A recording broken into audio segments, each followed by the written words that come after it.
था। ओके, मैंने आपको बताया था अंतिम खाते क्या होते हैं और इसके अंतर्गत 3 तरीके के अकाउंट बनते हैं। बेसिकली ट्रेडिंग अकाउंट फर्स्ट है, सेकंड है आपका P&L अकाउंट या प्रॉफिट एंड लॉस अकाउंट, और थर्ड है बैलेंस शीट।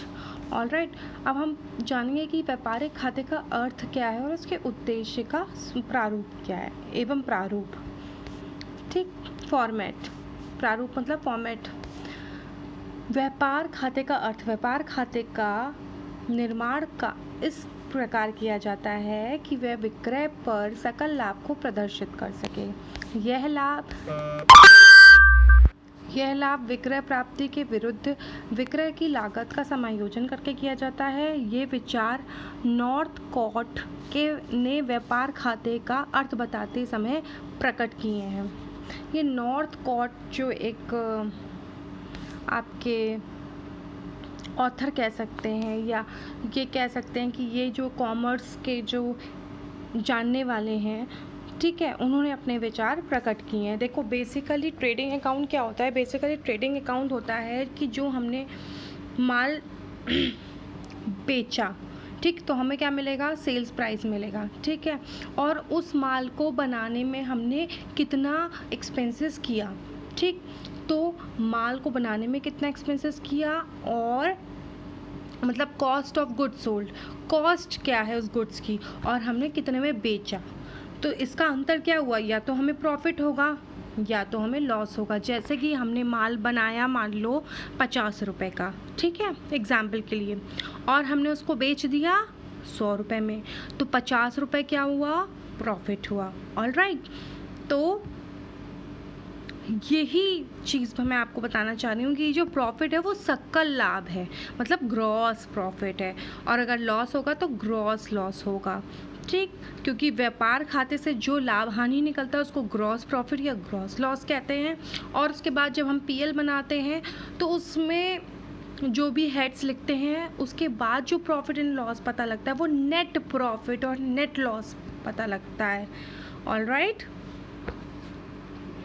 अब इसमें एक डेफिनेशन दे रखी है बाटली बॉय के अनुसार, व्यापारिक खाता वह खाता है जो माल के क्रय विक्रय का आर्थिक परिणाम दर्शाता है।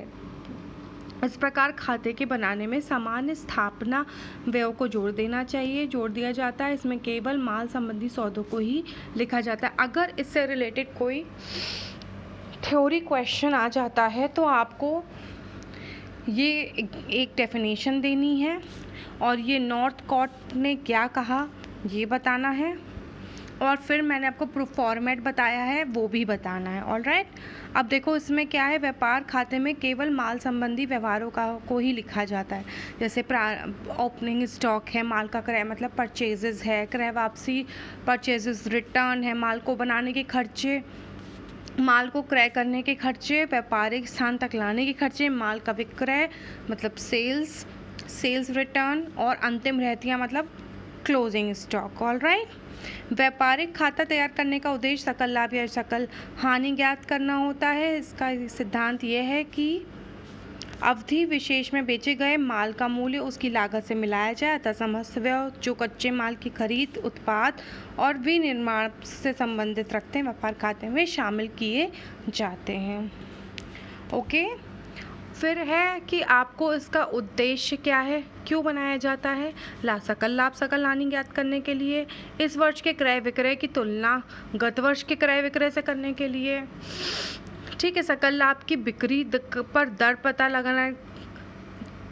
का पता लगाना, मतलब जो हमारा ग्रॉस प्रॉफिट हुआ है ना, उसकी बिक्री पर दर क्या है, मतलब सेल्स पर। ये रेशियो में भी काम आएंगे, आप आगे पढ़ेंगे। Net profit ratio, gross profit ratio अभी नहीं है आपका, ये क्लास 12th में आएगा। ऑलराइट, विभिन्न वर्षों के सकल लाभों के या हानि की तुलना करने के लिए सकल लाभों के आधार पर विक्रय मूल्य निर्धारित करना, कि भाई लाभ हमारा अगर 50 हो रहा है तो हम सेल्स को थोड़ा सा और बढ़ा दें तो लाभ हमारा और बढ़ जाएगा। ऑलराइट,